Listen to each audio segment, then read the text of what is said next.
Hello, hello. This is Lauren Coughlin coming at you from the Kolme Group. Thank you everyone for attending today's awesome webinar, Justifying a PPM Investment. We're super excited to have you guys.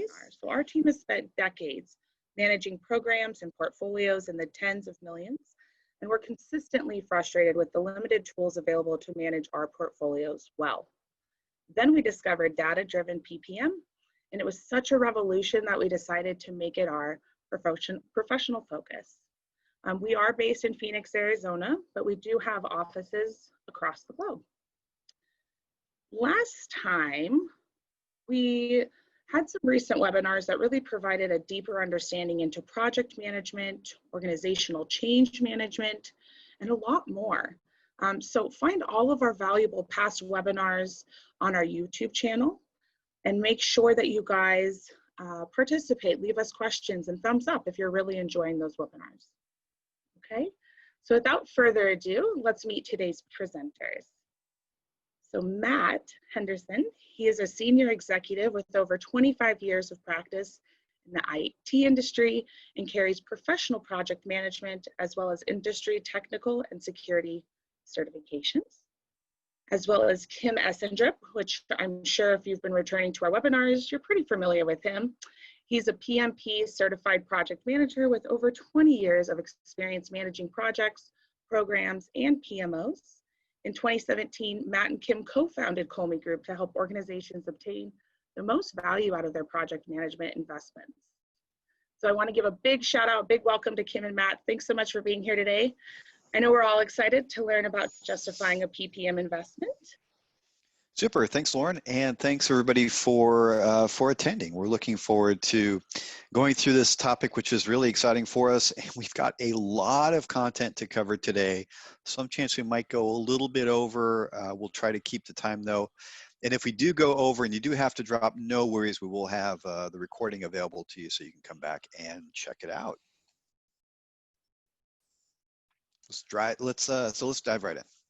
Great, Kim, thanks. On today's episode, we'll be talking about how to work with your stakeholders to justify and gain investment for your PPM tool project. We'll look at strategic benefits, hard cost savings, soft savings, and we'll touch a bit on starting to build your business case.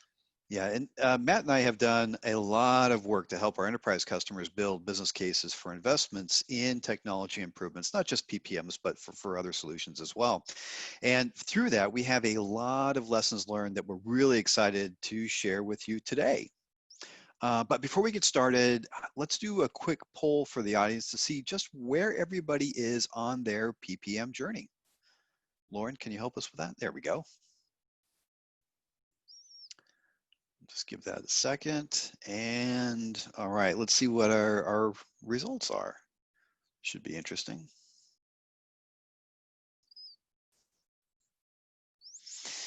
Looks like we've got a lot of people onboarding a tool, a number of you trying to justify investment in the PPM, and a few of you thinking about it. All right. Well, super. We'll try to make sure we cover information that's relevant to everybody who's on board today. All right. Cool. Well, thanks, Kim. Running a project delivery organization is tough. And your organization is making a job even tougher if you don't have a single tool set. It's hard to stay on top of your projects and portfolio when your data is spread across dozens or hundreds of different spreadsheets, staff supports, SharePoint sites, and emails. Fortunately, the current ecosystem of project and portfolio management tools is a rich one with over 100 great tools available, so every organization can find the one that meets their needs, from limited task tracking to all the way to full-blown PPM management. And speaking of having to operate with dozens or hundreds of spreadsheets, you actually not too long ago worked at an organization before we started working together where that was the case, didn't you? It was. So you had different systems to track and input information to get different reports, and the different systems did not talk to each other. So it took a lot of time every week for each PM to kind of not only manage their project, but make sure they had the data that could report up to executives. Right. So it was a human integration where one person would move data manually from one spreadsheet to another, or copy and paste? Exactly, which, as you can imagine, introduced a lot of issues with data quality and accuracy and time, frankly. Yeah.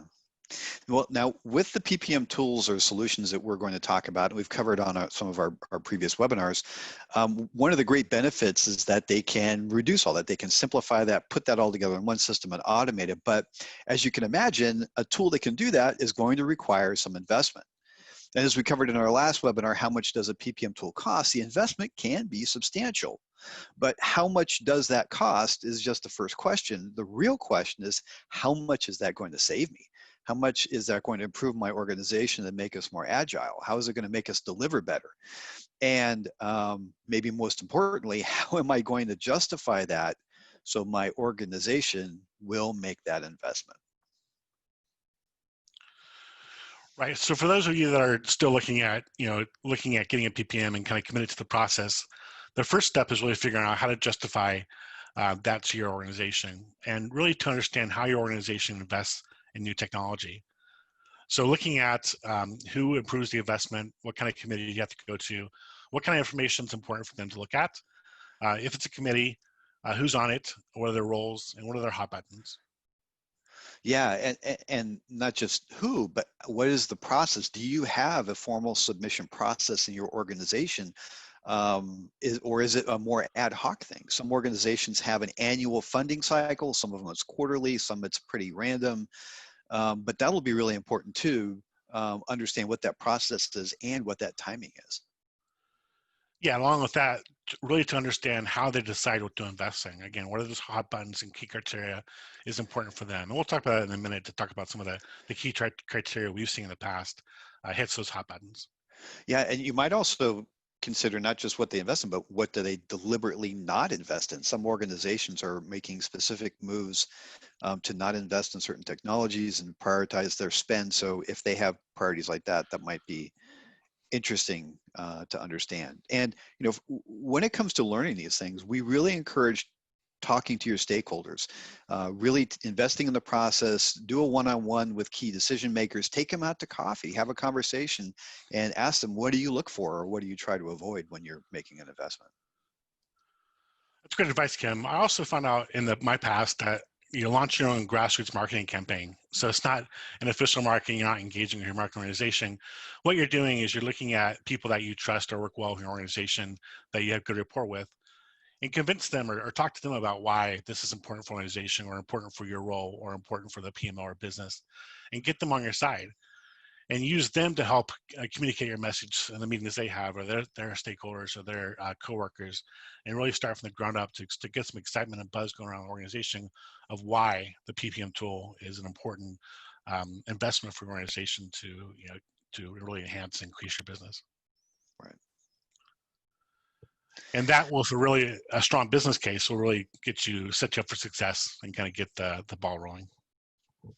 Yeah, and as you're doing that campaign and having these conversations with, especially with the decision makers, one of the key things you want to ask is, what are the criteria that they use to select an investment? And really understand this criteria, both what might be written down in the formal criteria, as well as what is the unofficial criteria that they actually use to judge. And a few of those things are here. So strategic alignment is a really important one.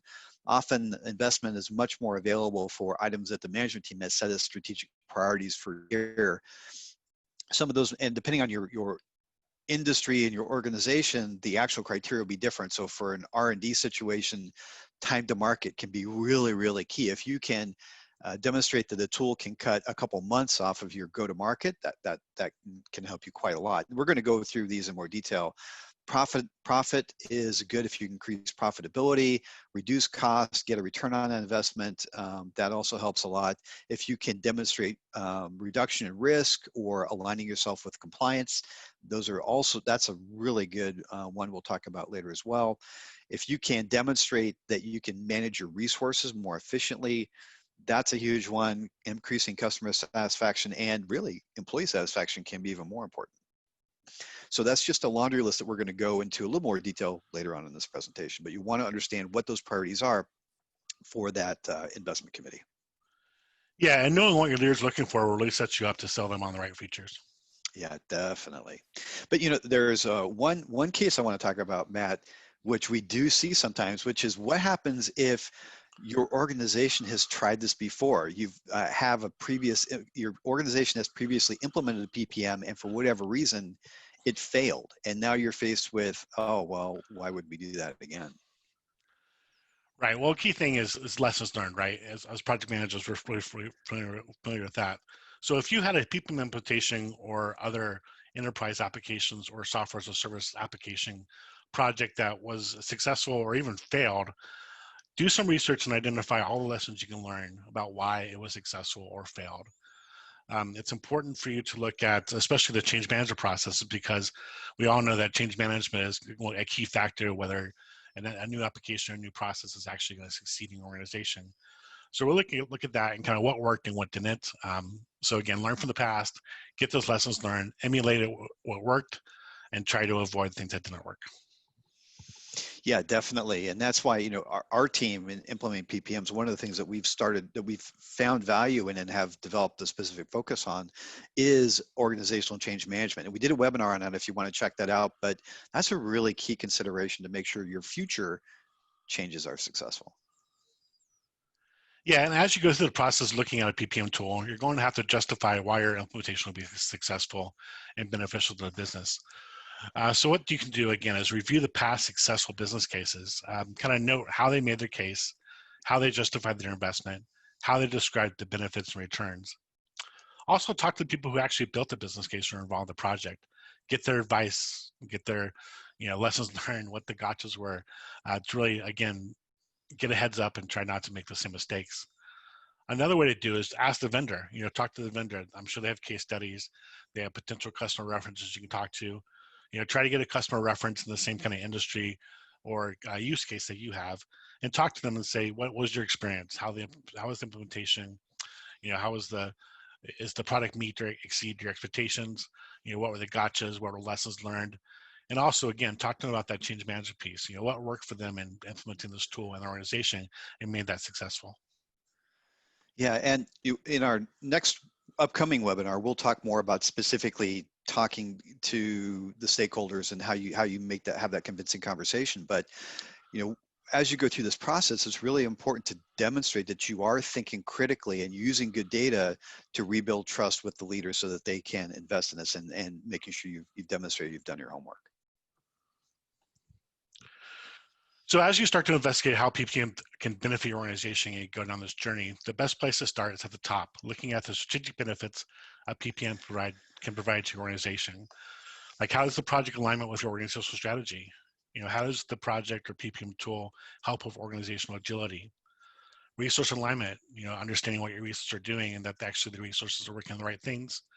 And then automation and simplifications really make the PM's job easier, but also high quality and getting the data that you need to manage your projects in your portfolio.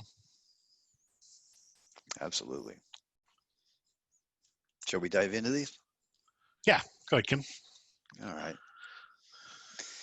So for alignment with strategy, I've actually got a good story here. In the recent engagement that we had with a client, we assisted them with an analysis and trying to figure out an approach for their PMO as well as their PPM tools. And what was interesting in our analysis, we found the client had nearly one initiative in their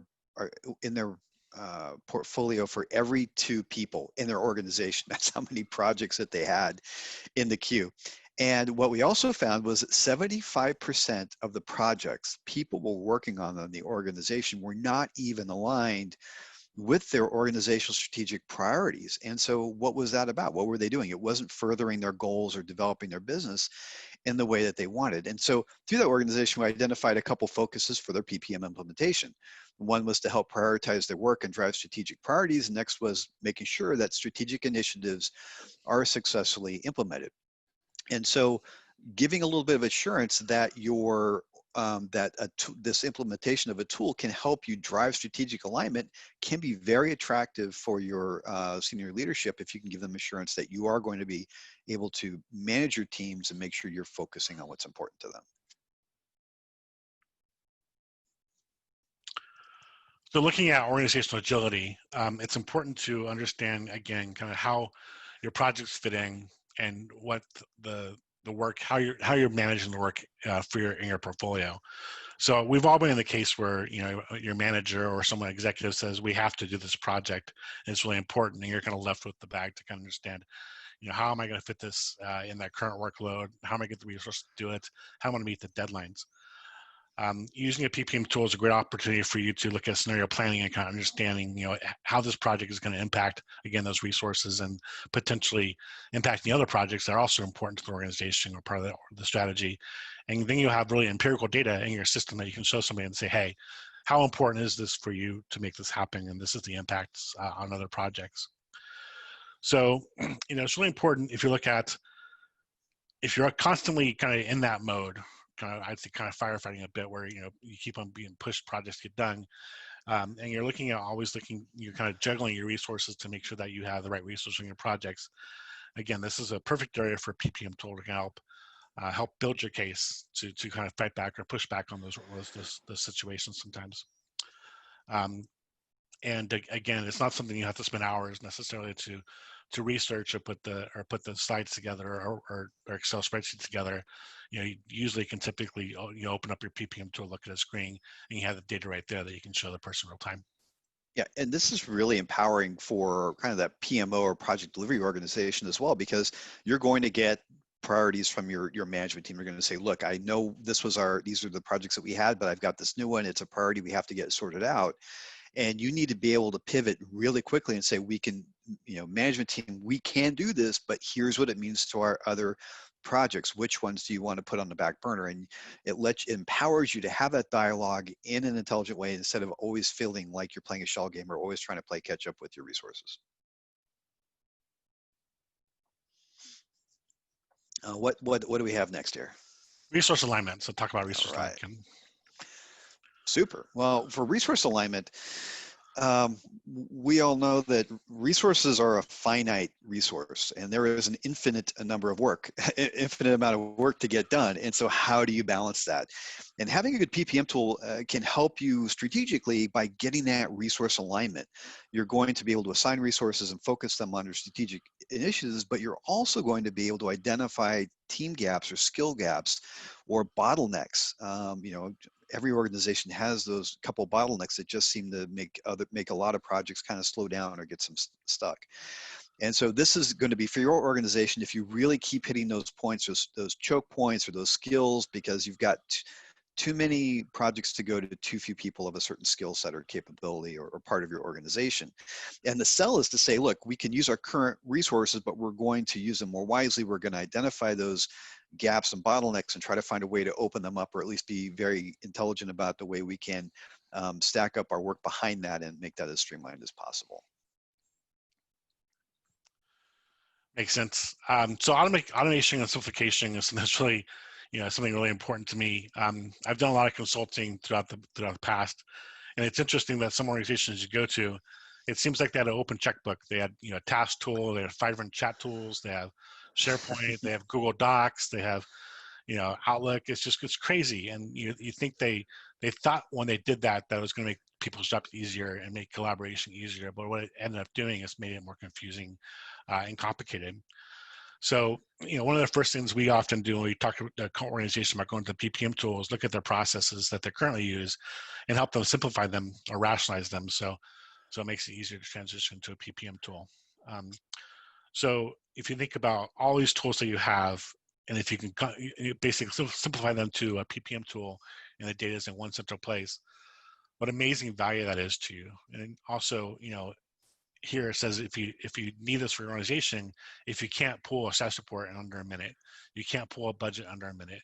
If you're keeping multiple budgets, an internal budget, a client budget, if you're doing PowerPoint status reports and Word status reports, you know, that's just, for one thing, it takes a lot of time, but the second thing, you know, again, introduces the opportunity for error and data qualification issues. And so, you know, just thinking from that perspective, a PPM tool with a central point of data is going to save a lot of time. Yeah, it wasn't long ago I was working with a PMO manager, and this is a PMO manager, a director level resource, who their main mission is to make sure all their projects are succeeding. Once a week, he spent 6 to 8 hours generating the portfolio reports that his management team needed. And through a process of implementing the right tool set, And adding automation, that turned into a 5-minute job. Well, by the time we got emails together, it was still under a minute when you clicked the button. So, well, it's still a huge improvement. yes, it was. So at this point, I'd like to hear from you, and we're going to do a quick poll. Lauren? Right. So far in our conversation, does this kind of fit into what you expect or kind of need to have a discussion with your leadership? Are there other strategic benefits that are important to your leaders which we haven't covered?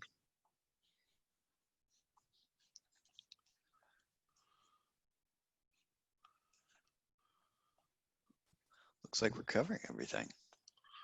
All right. Well, if you got questions as we go along, hit them in the chat window, and we'll try to get those answered. Shall we continue on? We should, and you have a great tool that you use, Kim. I do. To show the mess that most organizations are in. I love this. So, and this goes right back to the topic you just mentioned, and we call this spaghetti bowl diagram. And the best way to do this, and it adds a lot of drama, and it kind of brings some laughs, but it really illustrates a very real situation. And what I'm going to demonstrate here is literally a simplified version of the spaghetti bowl diagram. And so you start talking and say, okay, in this situation, I've got 3 of my resources that are on my project. So I've got the project manager, I've got my finance team, and I've got my resource manager. We'll just start off simple. And the finance team, well, they've got their tools, right? So they've got their ERP, they've got, what else do they have? They've got their CRM, they handle their project requests, they've got vendor management services, and then that somehow usually translates into a project dashboard for the PMO, and all those things are kind of connected to the project manager. Resource manager has a vacation calendar, a time entry service, a resource assignment spreadsheet that they have to deal with, and of course, those all have to be tied together, so that data is integrated, and that ties back to the ERP for financials. PM has Microsoft project plan, project budget spreadsheet, and those have to be tied into the time entry service, resource assignment, project budget spreadsheet. I've got my status reports that have to link to, well, pretty much everything else there. And then if I want my team to collaborate, I have a team collaboration service. And so you can see, using this method, if you lay it out, you start to realize how ridiculous the operating environment is for most of our resources today. You get all the different applications, and even if they're different spreadsheets, I'm still, as a human, probably moving data back and forth manually. And you can just look at this and intuitively say, wow, this is not a good way to work. And here I've only listed 3 resources. What happens if I threw in the project team members in here, and the team leaders, and my management team in here? This diagram gets completely ridiculous. And so as we're going through our investment discussions, we'll show them a diagram like this, and then we'll say, well, that's what it is before. Let me show you what we want to try to get our organization to. And we say, okay, I've got my finance team. I'm still going to have my ERP. I'm still going to have my CRM. I'm still going to have my vendor management services. Those are still going to be there. They're not going to go anywhere. But I'm going to replace everything else in a central PPM tool. And what's great is that PPM tool is going to integrate back into those systems that I can't have. And now my life is much simpler. I have one tool, or very few tools, that the rest of my team needs to connect to. And so sometimes it can be very hard to drive that conversation and quantify the benefits of them getting rid of this spreadsheet and this spreadsheet and this spreadsheet and consolidating in a tool. But a diagram like this, showing a before and after spaghetti diagram, really drives the point home to your management team and to the investment team, who might not be that technical, might not be able to understand those details, but it's very, very intuitive. Yeah, I can see how this is really systems, which leads us into kind of the next kind of topic is hard cost savings. So another key factor in justifying the PPM tool organization is hard cost savings, which really translate to dollars. So hard cost savings are really the most valuable and demonstrable to your organizations if you can identify them and get agreement on them. These are quantifiable cost savings that you can use directly to offset the cost of your PPM investment. Sometimes they're hard to come by. Many benefits are strategic or soft. And some hard costs require assumptions and calculations, which you must make sure are aligned with your finance organization or your investment team. If they don't align on what you're trying to say, they're not going to buy that or understand how the hard cost savings actually are impactful to the justification for the PPM tool.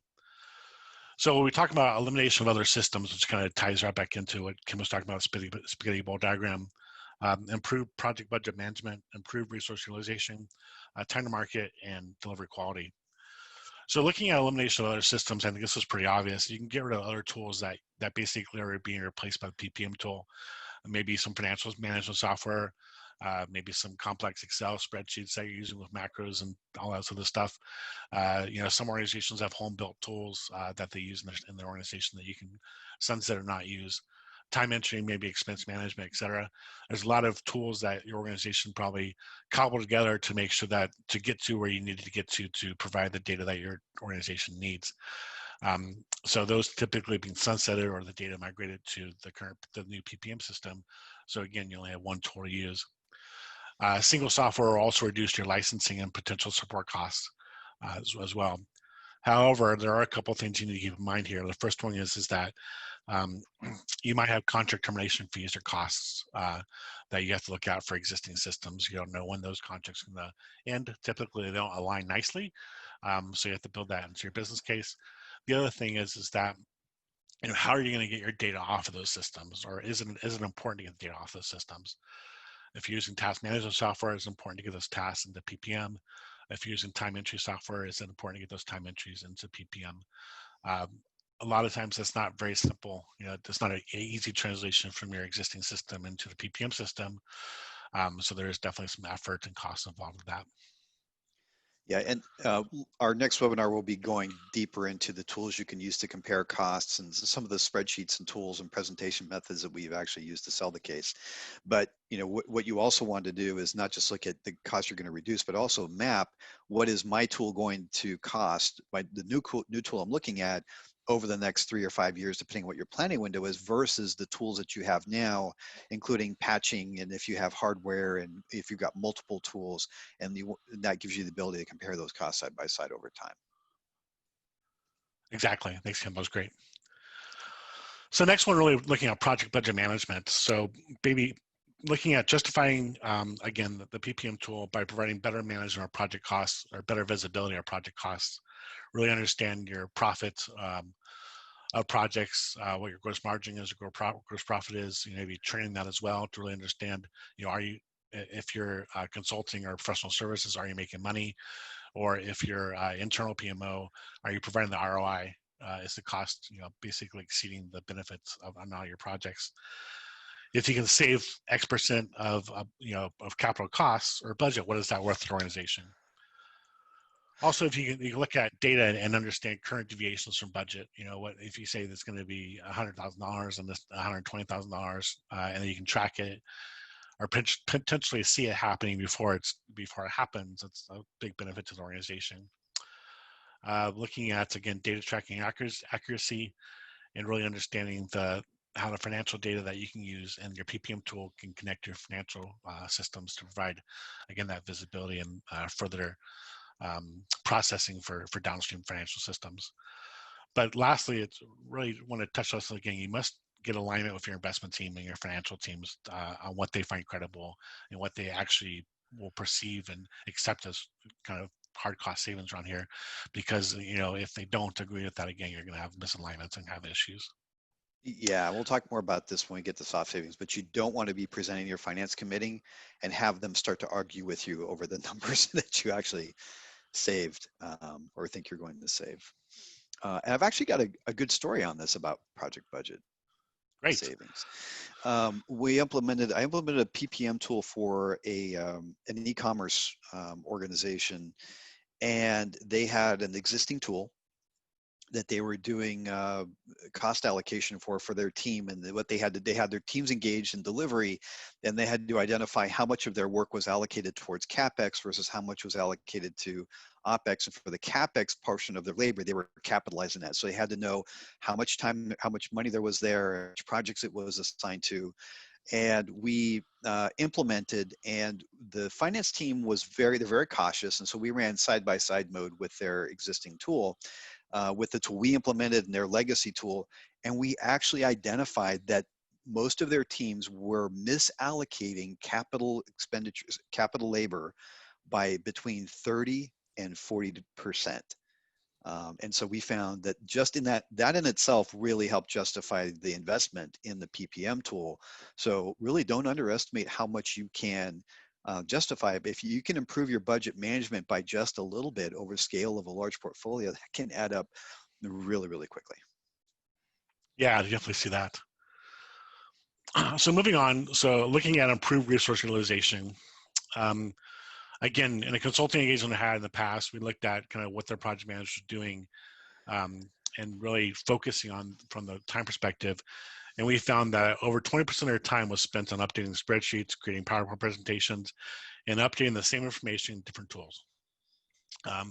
So think about that. If you basically 20%, which is 8 hours a week, of each project manager on your team spending time doing that in different tools and different systems, that's significant overhead, right? So again, that's administrative, we call it, and basically that means that just the time is wasted rather than really adding, engagement with your customers, engaging internally, or doing really high value work that they need to do to make sure the project's successful. Again, when you look at one centralized tool where you put data in one place, that administratively really decreases significantly. It really helps focus your project managers on the things they need to focus, which is important. And you think about it, utilization, equals cost. Again, our dollar cost. So when you look at implementing a PPM tool, it's not a light switch. It's not going to happen overnight. There are things you got to look at of adopting the tool and getting used to the tool. So don't think that you're going to get that. You're going to save that 20 hours or 12 hours, 8 hours or 6 hours a week right away. There's a bit of a curve, but you will get there where you get to the point where you are saving quite a significant amount of time where your project managers or team members can focus on, again, the more important things for the organization. I think, Kim, you have some experience with this as well.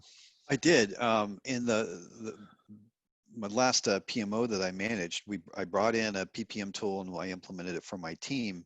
And over the course of 6 months, we improved our billable utilization by 20%. And we're a professional services organization. And that's your primary financial metric is what is my billable utilization, and to improve it by 20% was absolutely amazing. And the tool in itself isn't going to magically give you 20% utilization. What it did for us was it let us look at our utilization across all of our teams and all of our capabilities and understand, okay, which teams or do I have really high utilization? Which ones are a little lacking? Where do I need to do some cross training and grow some skills and focus my business? And it was the intelligence and the ability to have data-driven decisions in how we ran our business that really helped drive that utilization up. Yeah, definitely. So going next to time to market. So this is especially for R&D, product development, maybe marketing. Really, PPM can help demonstrate a faster time to market. And what I mean by that is you're using the right resources on the right things that are important to the organization. So if you can fast track or add other resources to a project that's important to the business, then we can really focus on making sure that that project gets done quicker to release a new product, et cetera, to the marketplace. This works if you can quantify the value for spending time to market, right? So basically every month with delay, we lose X% market share or miss out on X revenue. So again, that's one of the things that you want to kind of align with your investment community in finance, make sure that you have the right calculations. And again, that's something that they consider is a potential hard cost. And a lot of organizations, like where this is really important to them, they'll know this number. And so, in the same, we talked just a moment ago about billable utilization. That organization, we knew that number. And so maybe start having a conversation. What are the key metrics that you measure success, financial success for your organization? Understand those and try to see, is there a way that better project delivery, if I can improve that with a PPM tool, can I hit that number? Can I make that number go up a 0.5% or 1%? Realistically, can I do that and can I justify it? Because that really can speak well to the organization in terms of hard savings or driving revenue. Exactly. And then lastly in this section is delivery quality. And basically this is, some organizations can quantify the financial impacts of poor quality, poor customer satisfaction. And the organizations I've seen that have done that is really focused on NPS or Net Promoter Score. You're really pulling their clients to understand, where they fall on that continuum of 1 to 10 of their happy or what's a protractor or passive or detractor, basically on the services or project we provided. And some organizations have got it really nailed down that if you're protractor really that you're happy with the services, that the potential of you re-engaging or using the services again is really high versus being a detractor.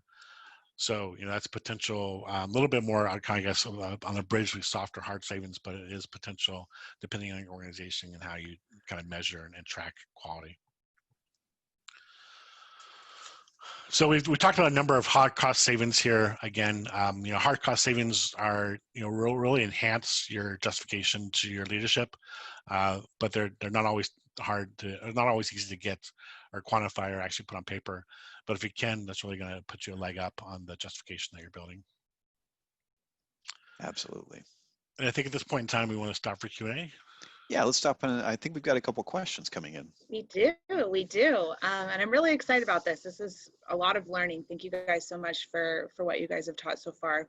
John in Georgia has a pretty great question. How do you sell a PPM system to an organization that highly values hard cost savings for benefits? I think we just covered a lot of that. John, any particular questions on top of that? John, I can unmute you if you do. Just let me know. You can raise your hand. Yeah. Well, I think hard savings are definitely very, very valuable. If you can show the numbers, look, if you give me this tool, I can save this much money. It justifies it. That can go a long ways. And we've highlighted a few here, but what will come out with our next webinar is actually the spreadsheets that we'll use to help illustrate this and the tools that can help outline some of those costs. And I'm going to spoil the end of this, but Matt and I are happy to make ourselves available. If you've given us some of your time to attend our webinar, we'll give you some of ours. So if you'd like to get together for half an hour and talk through your business case, if you're trying to put one together, and we can talk about your organization and the specific techniques you're looking at, and maybe we can give you some ideas too. Great. We have Joe from Arizona. He also had a question. What if I lose functionality in a single tool compared to the various other tools which specialize in capability? Good question, Joe. Matt, do you want to take that one? Well, I guess it depends on if that functionality is required or kind of nice to have. A lot of PPM tools have time entry systems and expense entry systems that aren't going to be as robust as like an Expensify, which is an expense system. But also can track expenses and apply them to your projects. And again, you have one single source of data or truth. So it allows you to do things like enhanced reporting or tracking on your budget. So I think that's a benefit. What do you think, Kim? Yeah, I think that's the way to have the conversation. If you have to say, look, you are going to have to make a few more clicks when you do your timesheet, but if the result of that is a potential increase in 5% of billable utilization, is it worth it? And so maybe try to frame it in that way. Great, thanks, Kim. I really appreciate that. Thanks for all your questions. We're really happy that you guys are asking questions and staying engaged. Appreciate that. So Kim, let's talk about soft savings now. Let's. Soft savings are soft, and being such, they are hard to quantify, but they can be very persuasive and can provide real benefit for investment. And we're going to go through time savings, context switching, and a few other things that we've seen be very persuasive in this conversation. Should we start off with some time savings? Yes. Yeah, so time savings is good. So we can talk about, one of the things we talk very often about is reducing the time and status reporting, because it's something we all know everybody has to do. You've got a team of project managers, they all have to do it maybe every week on every one of their projects. And very often we'll see something like, well, what if we can cut that by 15 minutes per week? How much does that save? So 15 minutes per PM per project across the team, what does that turn out to be? And if I multiply that by what my average loaded cost rate is for a project manager, what is that number? And so that can give you just some rough order of magnitude numbers for that, and some place to start the discussion. Now, some organizations, however, won't let you count a labor reduction as a saving unless you're going to save enough to fire somebody and reduce headcount, or if you're going to be able to demonstrate that you can turn that save time into, say, billable utilization or some other way to save cost or drive revenue. So something to think about though, but it can be really persuasive. And I worked with one organization where we had this conversation with them. They went and they did their own math on the amount of time that they were going to save. And it was a very large organization with a lot of project managers, a lot of administrivia, and they figured that they were going to save something on the order of $1 million in labor costs, and they presented half of that value to their finance team when they had their investment committee meeting, and the investment team looked at that number and said, I don't believe it, I think it's going to be twice this number. And so it's good to have the conversation around how much you can actually save and what the value of that time is. Again, it can be very difficult because it is a soft saving, but it can represent a very significant number and significant savings. Let's talk now about context switching.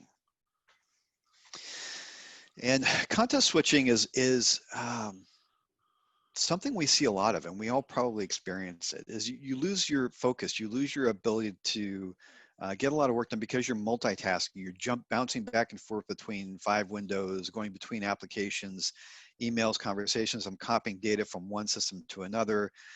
And the amount of time that you have to spend switching context might be 20% of your day might be going back and forth and resetting and getting your head focused and going to the next tool. And the efforts that you use to context switching, they're not just time, but also the quality of effort, the quality of focus that you have on those items. And Matt, I think you've got a story on this that you can share, right? Well, about probably 6-7 years ago, I really kind of nerded out on context switching because I found it really fascinating. And looking again, kind of doing some analysis with some of my customers about what their PMs are doing.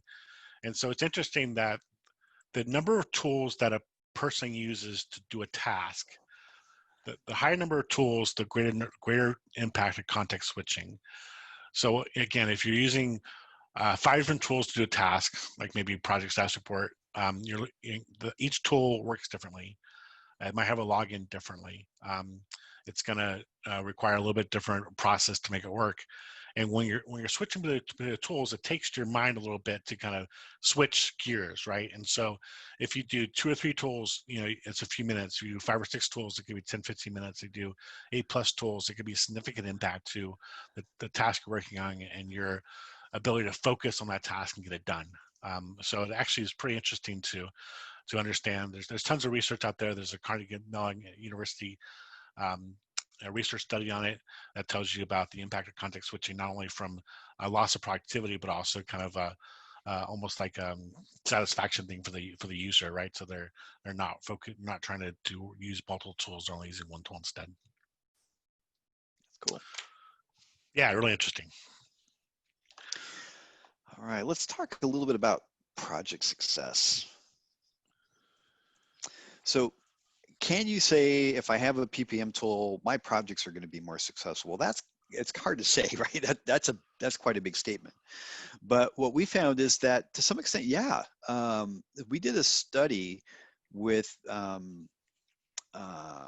we had a kind of a booth or a stand at PMO Symposium a couple years ago, and we put together a study and we queried 65 different PMO leaders, and we had a few questions. And what we were really interested in understanding was there a correlation between the usage of a PPM tool and overall project success? And what we found was pretty interesting. I'm not sure if we have that data on the slide here, but what we had was we found that there was a 4-time correlation between alignment with process and do we have that? Let me ask, do we have that slide up here? Can we jump to that slide? Kayla? There we go. No, not that one. Okay, well, this will work. So what we found in our results was that we had a really high indicator of project success if you had process compliance. And if you've got a good PPM tool, what we want to do is build in that process, build in the automation to make sure that we have make sure we were able to automate our processes, and we have seen this drive strictly to project success. And I don't think maybe we didn't get a chance to put it in this presentation, apologies for that, but in our article, we'll link directly to that so you can pull down that white paper and take a look at it, and feel free to pull that into your conversations about justifying PPM. Let's talk about data transparency.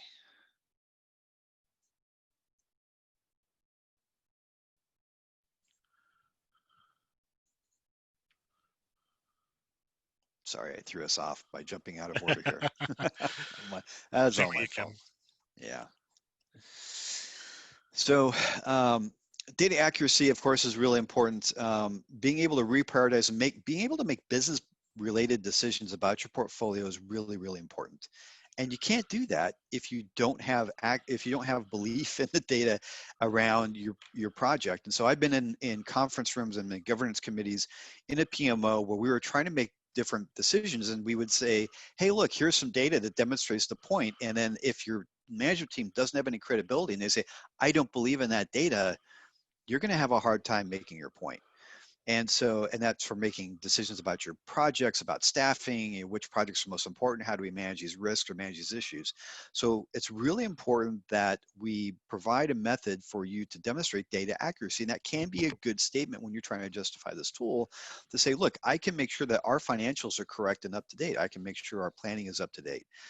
And accurate. In fact, we just implemented a PPM for a very large professional services organization or a big tech integrator, and they had a bunch of custom financial tools, and we found, and they were very skeptical of a PPM providing more accurate financials, and we were able to demonstrate after running a quarter of financials that our financials were more accurate than their financial tool at predicting, tracking, and reporting their project financials. So that was pretty exciting.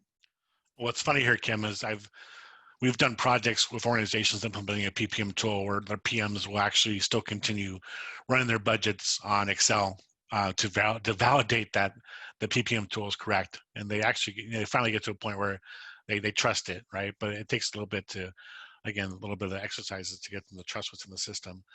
But accuracy and transparency is key. Your leadership has to be able to trust the data in the system.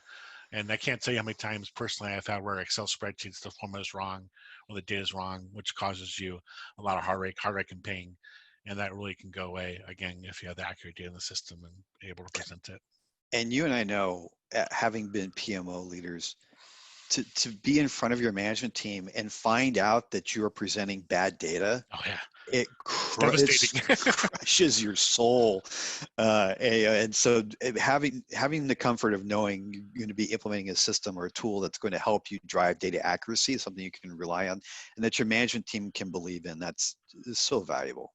Yeah, I've been in meetings with a CFO, and they just dig into it and dig into it and dig into it, and you can't answer the questions anymore, and sometimes you can't. But in a PPM tool where you can show them where the data is coming from and kind of, head off some of those questions, or again, get some of that trust, I guess, that the data is actually in the system and accurate. I love to drive the conversation that way. Well, that's an interesting question. Let's pull up our PPM and let's dig into that and take a look. And if you're able to sit by them and say, okay, let's look at a portfolio, the sub-portfolio, the category of work, the project, and go down, you can drill all the way down to the timesheet if you have to, and demonstrate your data is so valuable and so very, very powerful. Exactly. You don't have to say, I'll have to get back to you. You have the data right there. Makes you feel good. Yeah. I turn it around and say, well, you're not going anywhere until we drill down to this and we get down to the bottom of it. So I think that also covers our data transparency bit. And that the great thing about having all the stuff in the one solution is that the data should be real time. All the modern PPMs out there, you're going to have real time access to that data. It's just so valuable. Let's talk a bit about lessons learned. We're going to kind of go through these a little quickly because we're running short on time. Lessons learned are great because you get a structured method for capturing lessons learned in context with your project. So I'm working on a project, I can capture lessons learned real time and say, oh, this was a gotcha, I need to make sure our plan covers this next time. You can capture a historical record of your risks and your issues that you had on projects not just by project, but across the portfolio. It's really powerful to say, show me all the issues that I had on this type of project for this type of technology in the past 6 to 9 months. And it really is a great opportunity to turn those into learning lessons. You can also convert a lessons learned into an action-oriented thing, so it lands on somebody's desk and it stays there until it gets addressed. Now, not all PPMs can do that. So when you're looking at PPMs, do dig under the covers if lessons learned are important to you. But being able to tell your organization and demonstrate, look, we have a method for capturing, tracking, and really learning from our lessons can be very valuable. Next is team satisfaction. And I know Matt's got a good story on this one, but I think it's really important, and I think it's growing in awareness in the business industry, is how important it is to keep your team satisfied. As we get more and more specialized skills, as it gets harder and harder to find the right employees that you want, employee retention is really, really important. So team satisfaction is not to be underestimated as a value when implementing a tool set. Yeah, definitely. And where I'm looking at from team satisfaction here is that I've been in situations where you get a fire drill on Friday afternoon. I need to understand what the budget is. I need to understand what the forecast is. It's not updated yet because you typically don't update it after you do your status report. And they need it by a meeting on Friday at 4 o'clock or a meeting on Monday by 8 o'clock. And that means you have to work the weekend to get it all working, right? Because it's all in spreadsheets, it's all in different systems. So if you can just go to one tool and push a button and update your budget, that's going to make your life a lot simpler and prevent you from working nights and weekends necessarily, at least in doing administrative kind of stuff, which really helps for a PPM tool. Absolutely. I know you and I both done that, Kim, so I think we're both in the same boat. Yes, too many times to count. Let's talk about customer satisfaction. I like customer satisfaction, and so do they. So here, it was another kind of reference back to our data consumption survey I mentioned earlier, in that what we found was that easier access into information made for better collaboration. It made happier stakeholders. We found that the easier it was for stakeholders to get at information, the happier that they were. It was definitely a very clear correlation, and you can read all about that in our white paper. But how does this translate? Well, talk to your finance team. What if I could tell you that any point in time, finance team, you can check in and look at a report and see how our projects are doing, see what our forecasts are for the financials for the month and for the quarter, to see where we are and where we're tracking. Finance team, how would you like to know every time that we complete a milestone immediately so you can go off and invoice for it? Or how would you like to be able to give us an automated feed of all of our actuals so we don't have to come bug you for the detailed reports on our costs? And you have the same conversation with your management team. What if I could tell you we can give you a report tailored to exactly the information you need to run your business on demand or on a scheduled basis, instead of having you come and knock on our door and try to get that information, and it takes us a week to pull that together. So providing that transparency, and this not just from a PMO context. When we talk about justifying a PPM tool, very often we can get stuck in this mode where we're thinking about, from a PMO leader, from a portfolio manager perspective, from my team, those people that are involved in those projects. But your stakeholders span the entire organization, and you're going to be able to better serve them all if you're able to provide transparency into what's going on with their projects. Fantastic, and I think that's a great overview of soft savings and things to think about as you put your justification in around the PPM. So just some key points and takeaways from our presentation so far. A PPM solution is really an investment in your future success as a PMO leader, as a project manager, and as the benefits, or I guess what the PMO can do for your organization. Really start beginning to lay the land. Again, learn from the past, look at those lessons learned, figure out what's been successful from not only from a business case perspective, but a change management perspective. Lots of benefits, short-term benefits, long-term benefits, kind of understand what those are. Also kind of really get an understanding from your organization, what's important from a strategic benefits perspective, what's acceptable from a hard cost savings perspective, and soft savings, what your organization really keys on that's important to them, to make sure that you target those when you look at the justification that you're billing for your PPM tool. Kim? Yeah, absolutely. And so next webinar, we're going to go a little bit deeper into this, because what we've done today is we've given you a lot to think about, a lot of things to go through and talk with your leadership team, teams to start thinking about, start doing some homework on how you're going to approach justifying your tool. And I apologize, we could have made this a 4-hour webinar, but we want to try to cram it into an hour. So we did go kind of fast, but we do have an article which Lauren just posted in the chat, and we'll send out a link to everybody who attended the webinar. It's a more in-depth article that goes into some more detail on each one of those points than we could cover in a 1-hour webinar. And we'll also make ourselves available for discussion. But once you start collecting your information and start putting shape to it, the next task you're going to put your mind to is, how do you build the actual business case? How do you build the story and tell the story that helps you move this along and get funding for it? And there's a lot of science to it, and even more art than the science. And that's what we're going to cover in our next webinar.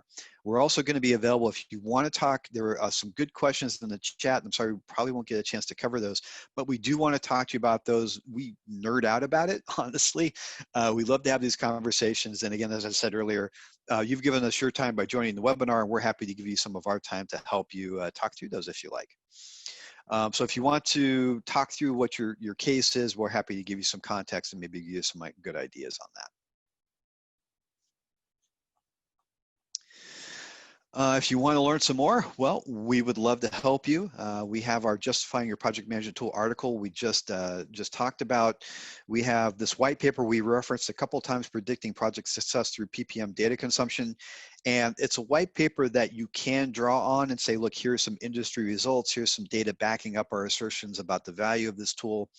Our next webinar will go more into some specifics.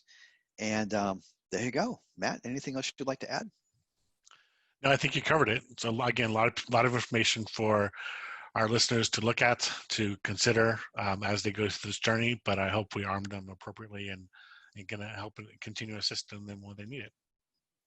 Yeah, we've got a minute, and I see John's got another question. So John, we're going to hit on your question. We're only going to have a minute, but the question is, we have a small PMO with 1 PM and the PMO manager, which is John. Welcome, John.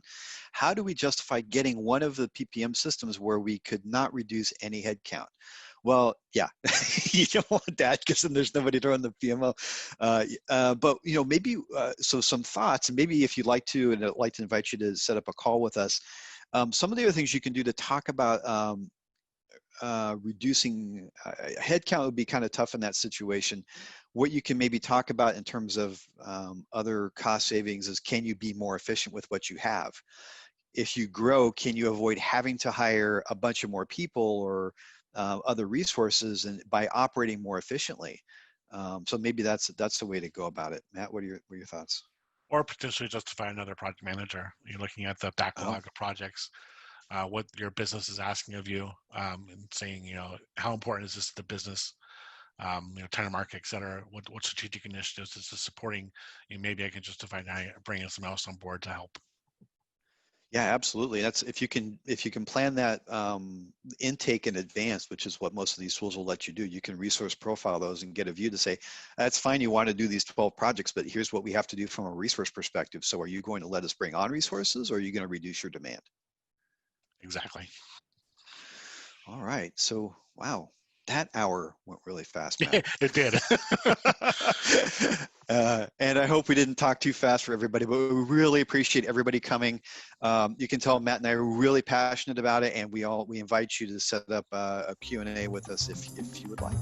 Thanks, everyone. Take care. Thanks.